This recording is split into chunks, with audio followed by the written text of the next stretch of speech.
to Real Talk on Racism. I'm Renai Ellison. I'm here today with Younes Haddouche, who is the Executive Director of Waffle House. And I'd love for you to introduce yourself to the audience, Younes, and just let us know a little bit about yourself and what Waffle House and how it serves the community. Hello everyone, my name is Younes Haddouche. I am the Executive Director at Waffle House.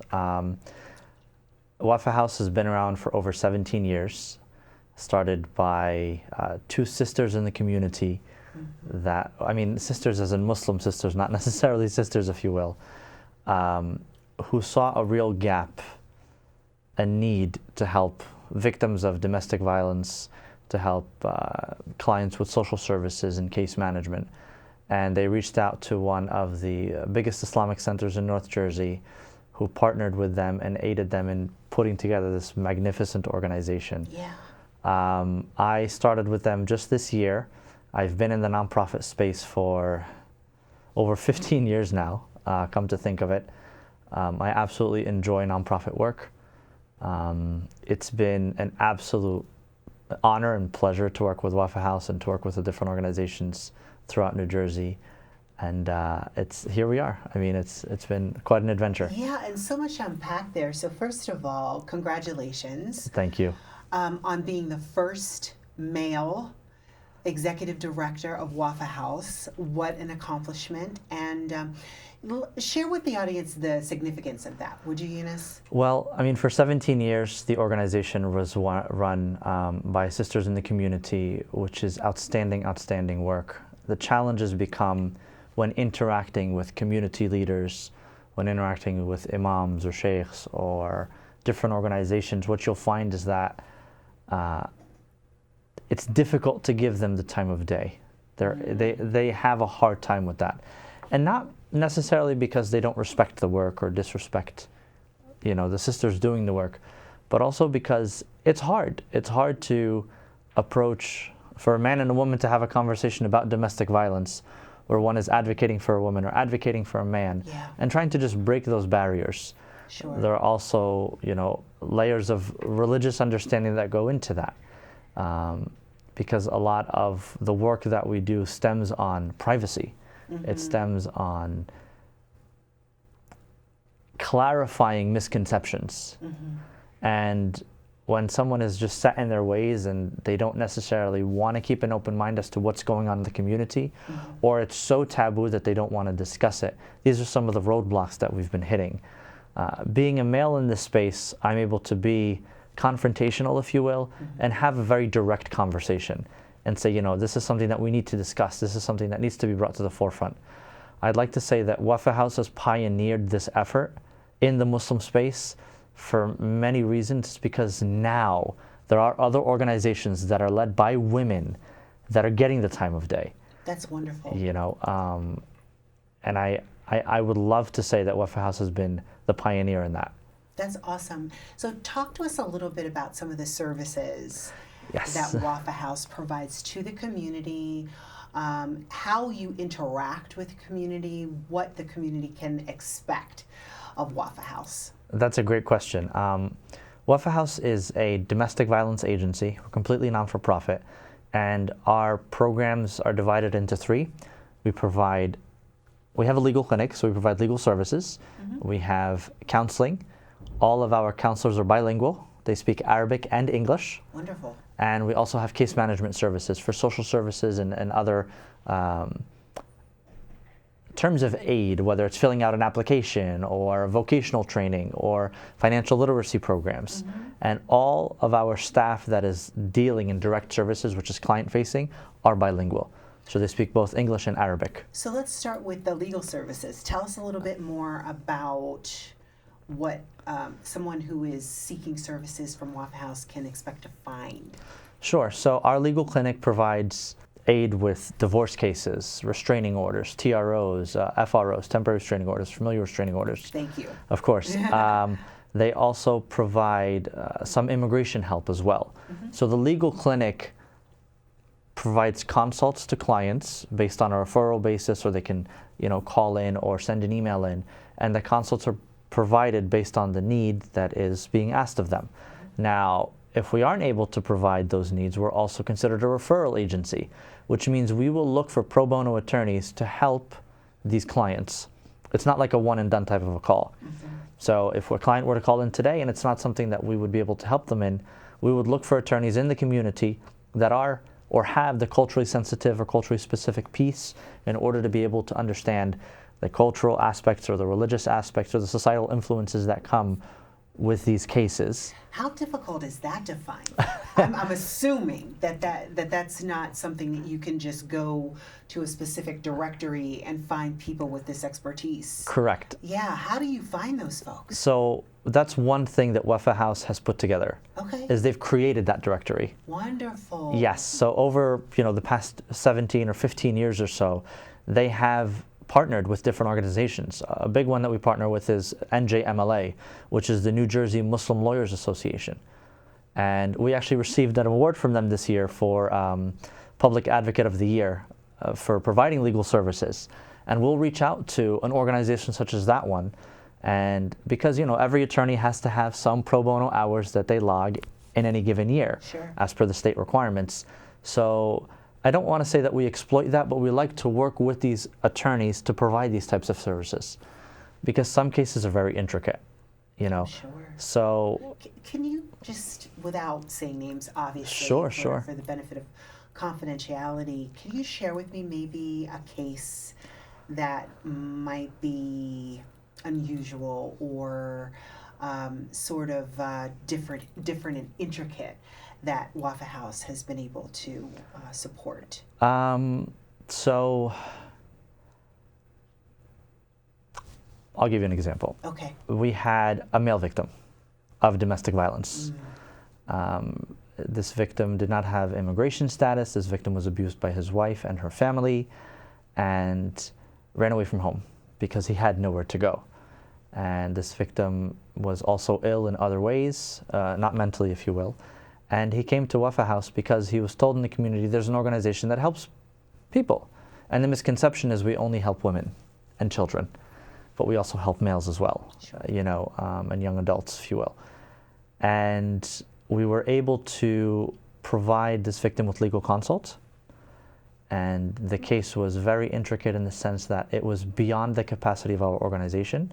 So we paired them with a pro bono attorney, and we were able to cover part of the retainer for the attorney, and the attorney represents them directly now in a criminal restraining order, as well as providing benefits and social services. Because not having immigration status, you still have rights Sure. as a human being, here in the state of New Jersey and the United States as a whole. And that's a huge misconception people have, is you don't realize that things can be done. Help is there. Yeah, and sometimes I think it's just being able to find the help, to be able to.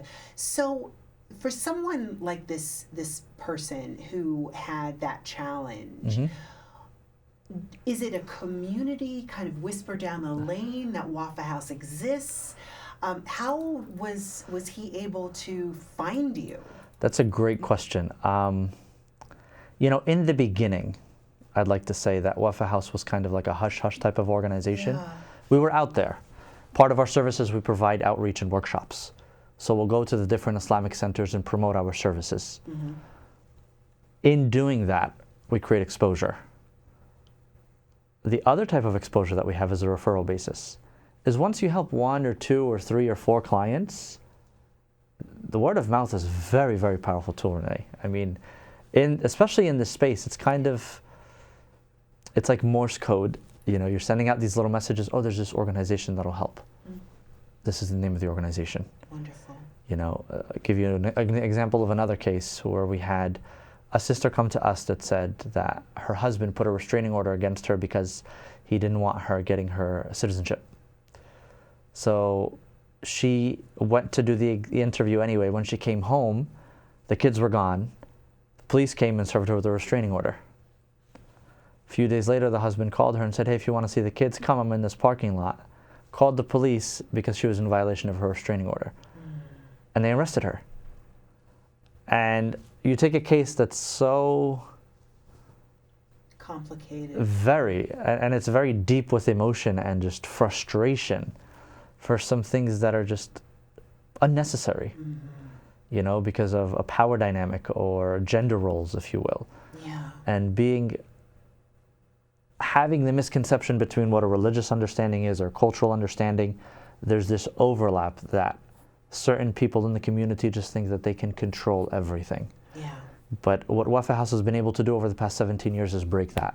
Yeah. Is provide a voice to those who didn't even know that they were able to speak, let alone have a voice. That's wonderful. That's just incredible. And I think that there's so many, and forgive me, Please.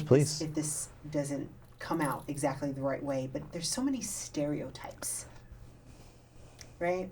Absolutely. So, just for example, you walk in today and you share with me about the story of your newborn daughter, and there's this joy and buoyance that comes across your face, and it's obvious that you are a loving father and a loving husband. I appreciate that. And the complete antithesis of those stereotypes that exist within the community. And I wonder sometimes, Younes, just how frustrating that must be for you. There has to be a level of understanding in order to break the taboo or break those barriers or break those stereotypes. Yeah. There's this huge misconception that a woman has to walk behind a man in Islam.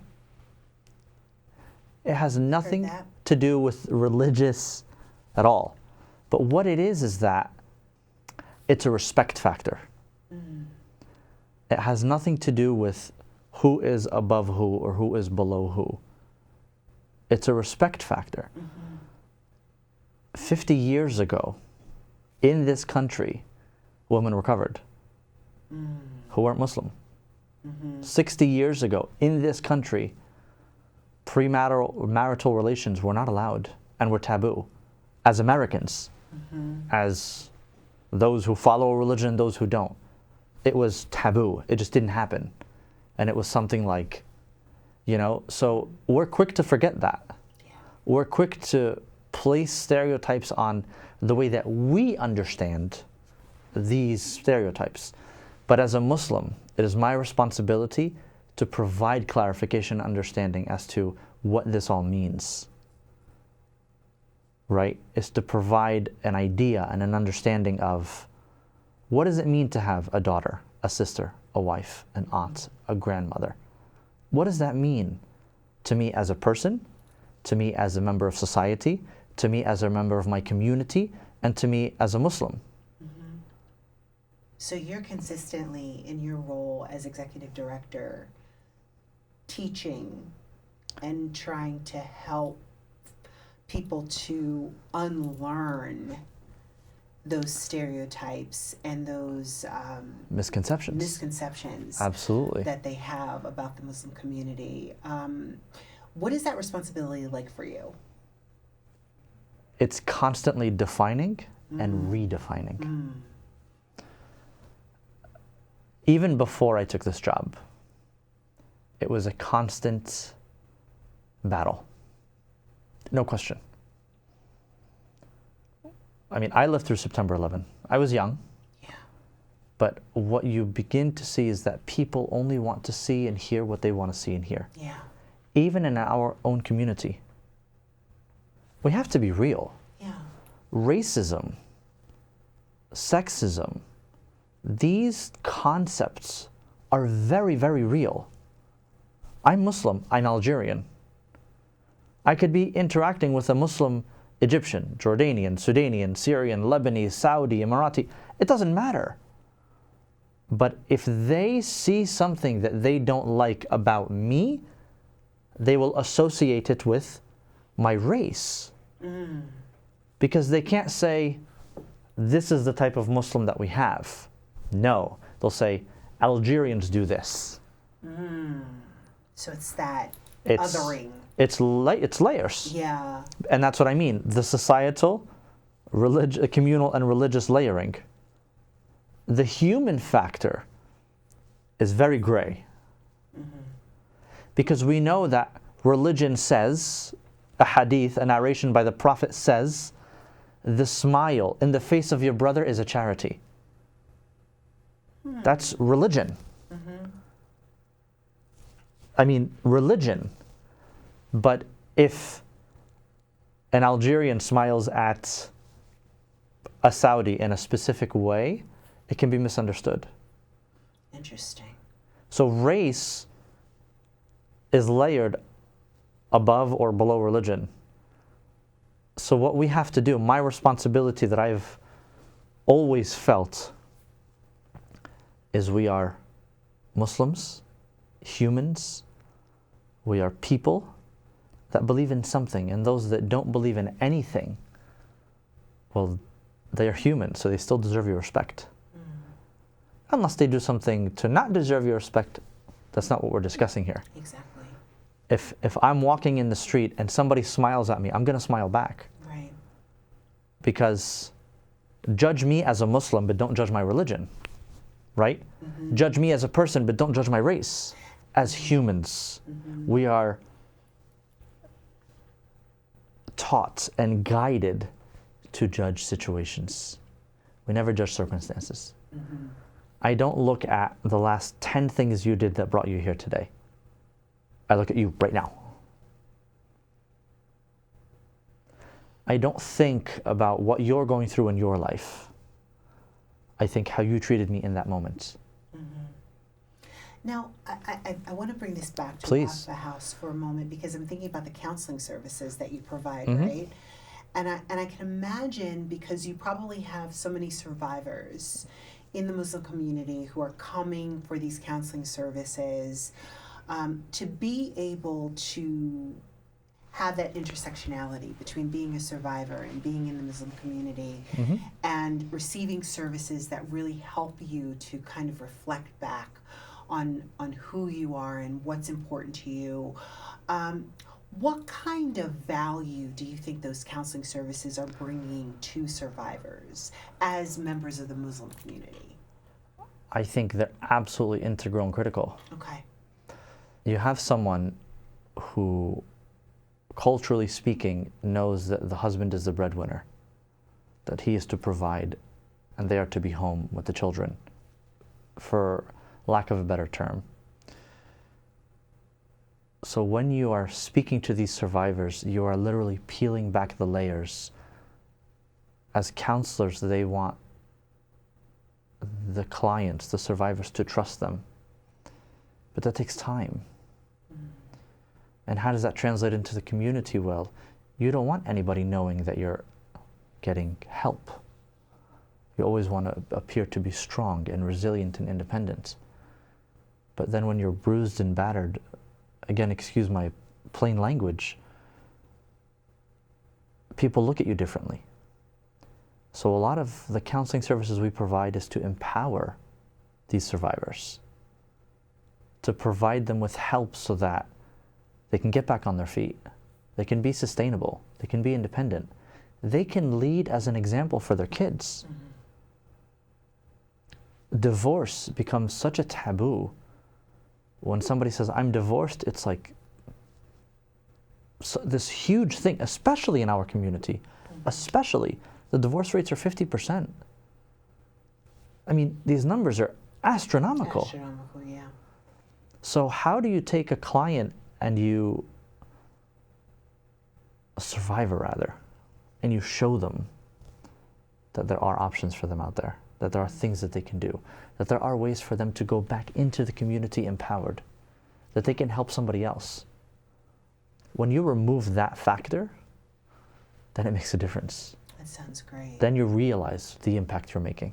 It sounds like the impact that you're making at Waffle House is that people, women, men, folks who are coming to be a part of the Waffle House experience, what you're doing is you're helping survivors to be empowered, to feel stronger, to feel like they can not only survive and thrive as a result of the services that you provide in their own personal commitment to survival and thriving, but that they can go back into the society and that they can help others who might be struggling through the same things, which I think that's the ideal scenario to establish. It's the bare minimum. It's the bare minimum. Yeah. What's the maximum? That's a great question. Mm-hmm. The maximum is them telling their stories publicly. Without shame.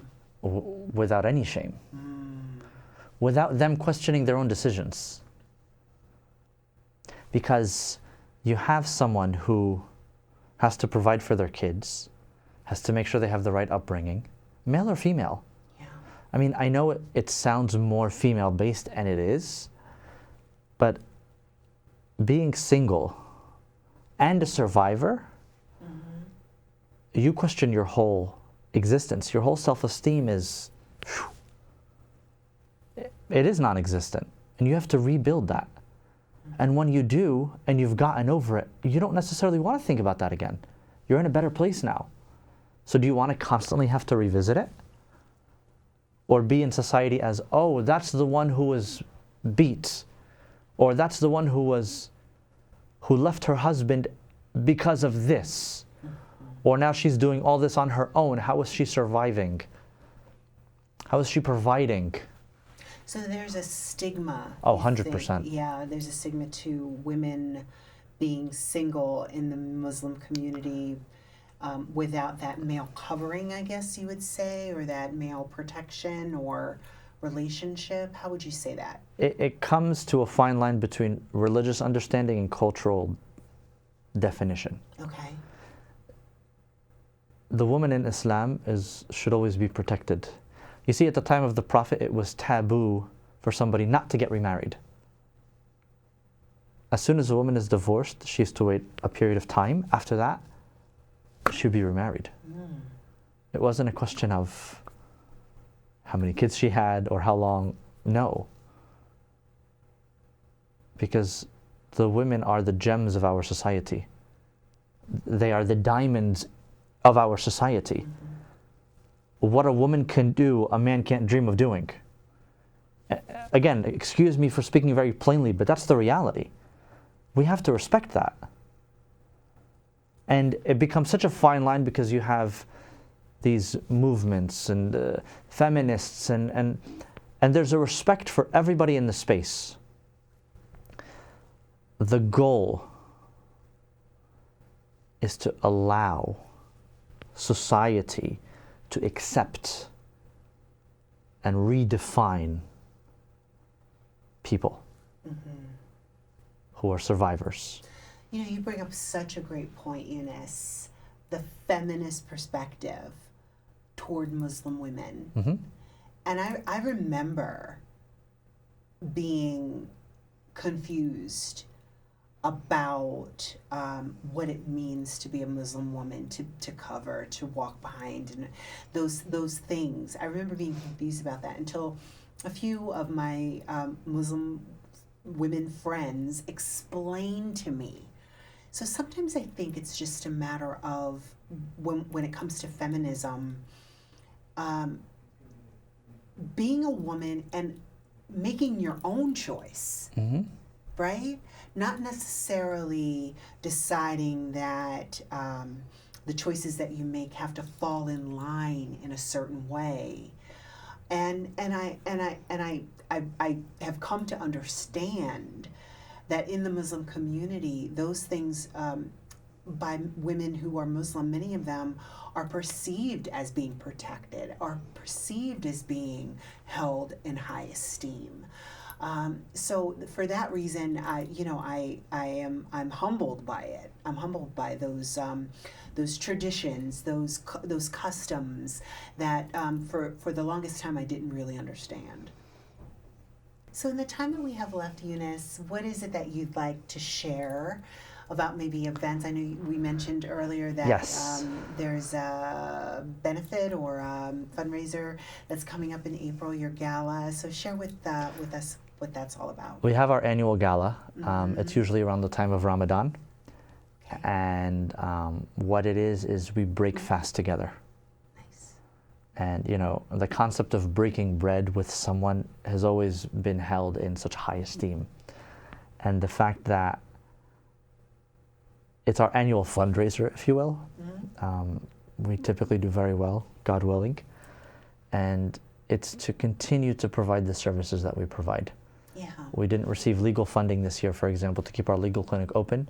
So we're going to continue to fundraise to keep our legal clinic open, to have an on-staff attorney, to continue having our paralegal services and a legal advocate. We do receive grants that help with a lot of it, but there's still a gap.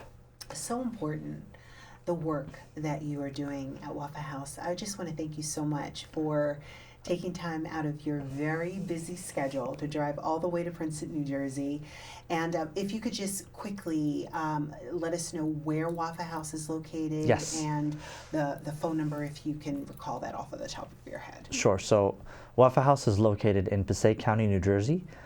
We have a few satellite offices, and we are in search of our new home, which we're very, very excited about. Our phone number here is 1-800-930-9232. That's 1-800-930-WAFA. So, Wonderful. Renee, I really thank you for your time. Oh, it's my pleasure. This was a pleasure, absolutely. And congratulations on the beautiful Thank you. baby. Thank you very much. Okay. Thank you. Everyone, thank you so much for joining us here on Real Talk on Racism. I'm so glad that we had this time together, and we'll see you next time.